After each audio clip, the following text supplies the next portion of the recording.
Welcome to the Frugal fifth generation combat aircraft.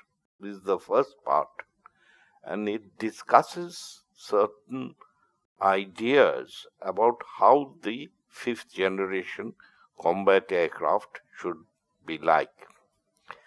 The context and the background and the references are to India.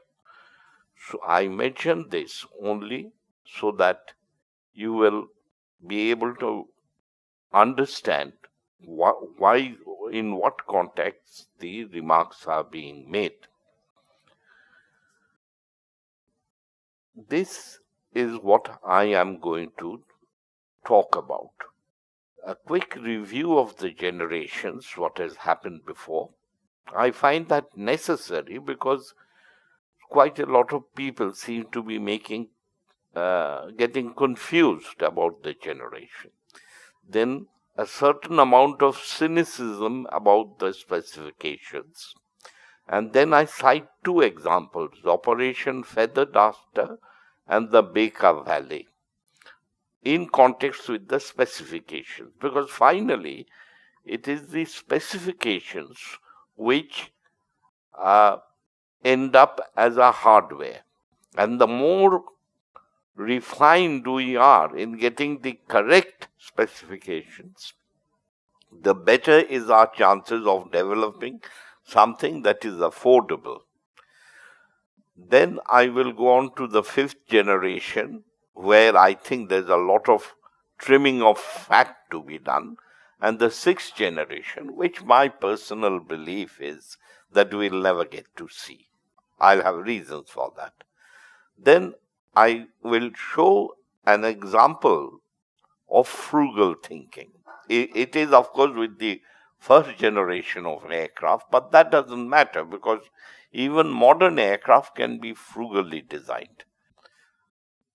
Now, the basic concept of mobile air warfare I put on the top. The platform plus the weapon plus the intelligence equals results. This was as true with the knight on his horse, armored knight on his horse, as much as it is in the present this thing. Now, by intelligence, I mean tactical awareness, skill, the way he's using the ground, etc., etc. Now, the first generation, the tactical aim was platform performance, and the enabling technology was jet propulsion.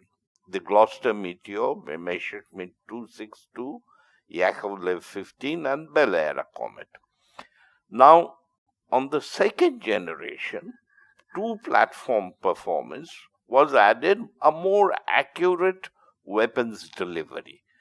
So, swept wings were added, powered controls, ranging gun sight, and so on and so forth. And these four aircraft from America, Russia, Britain, and France are typical examples of the second generation. The third generation is, to my mind, a bit of a joker generation because its real purpose of this generation was a substitute for the surface-to-air missiles, whose development was quite uncertain when these aircraft first appeared in 1956 or thereabout. Now they had a search radar, they had missiles, they had become Mach 2 speed was required because you had to intercept those bombers. So you went in for a huge complications. And any engineer will be able to tell you just how damaging Mach 2 requirement is on airframe design. And these are again the examples. Now, the fourth generation was the new technology paradigm. Now you had platform plus intelligent weapons plus information technology, which is replacing the old paradigm, platform plus weapons plus intelligence. Now, how does it make a difference on the airframe or the aircraft design? Well, a quick example would be the F-117. the F-117 had to used LGB, laser guided bombs, but while it was smart, it was not intelligent, and so it would have to fly over its target to create a hit. Whereas, and therefore, the stealth of the F-117 had to be 100%. They said something very impressive, one steel ball bearing or whatever it is, they say. Now, because it had to fly over the target. Now, in the next generation, where we had artificial intelligent weapons using artificial intelligence and information technology, you can reduce the stringency of the stealthiness. Why? Because it's all standoff. And in fact, the later ones, the fifth generation is generally less stealthy than the F-117. Anyway, but let's come back to the fourth generation. Fourth generation had to undo the damage it had done for that bomber intercept role. So, and they found in Vietnam that they were getting really trounced by aeroplanes. It was frontier arithmetic. 10,000 pounds of education drops to a 10 shilling jejile, as Kipling had said. Now, therefore, the tactical aims were to undo the third generation implications, improve dogfight performance, and the enabling technologies were these, and these were the fighters. But I want to make a special point about fly-by-wire.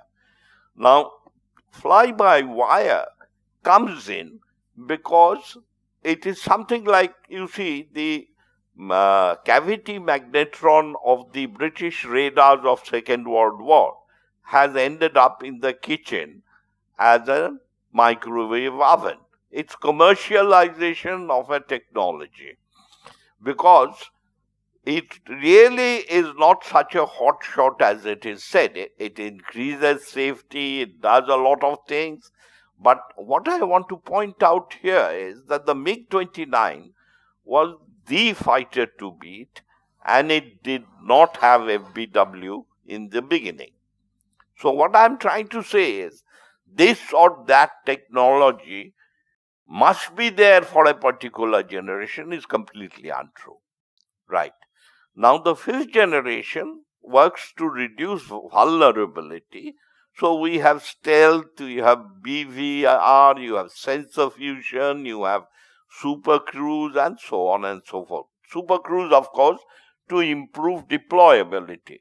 But it again puts enormous pressure on engine technology. Now, what do you do if you don't have that engine technology?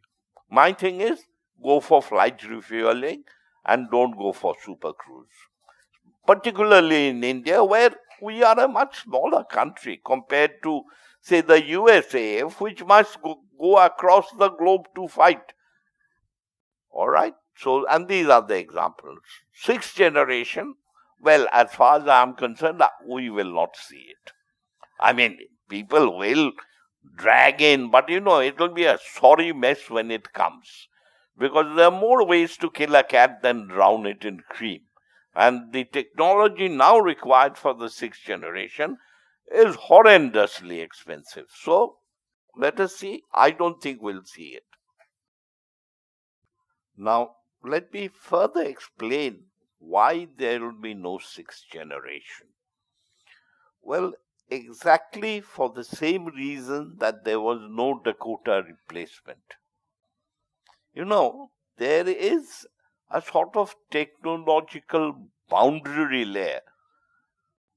That means, there's, as it is, all the avionics that are now available on the fighter menu would fill a lorry.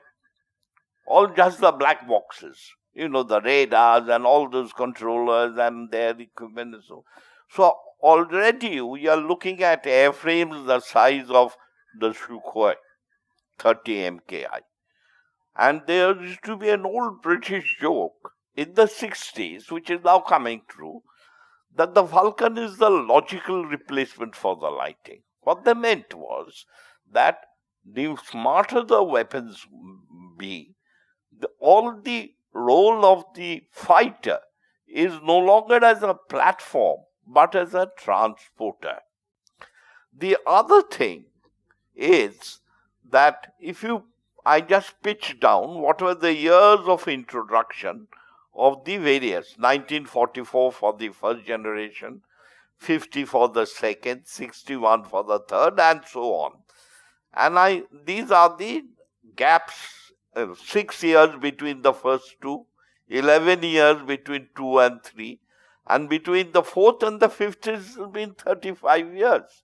So there's a fair chance that maybe it will be 50, 55 years, say 2040 or something like that, before anybody, I hope they don't do it, but they go for the sixth generation. The other alternate scenario is that if Boeing gets the T-7 right, there's going to be a big push for the light fighters. That's just me being wicked.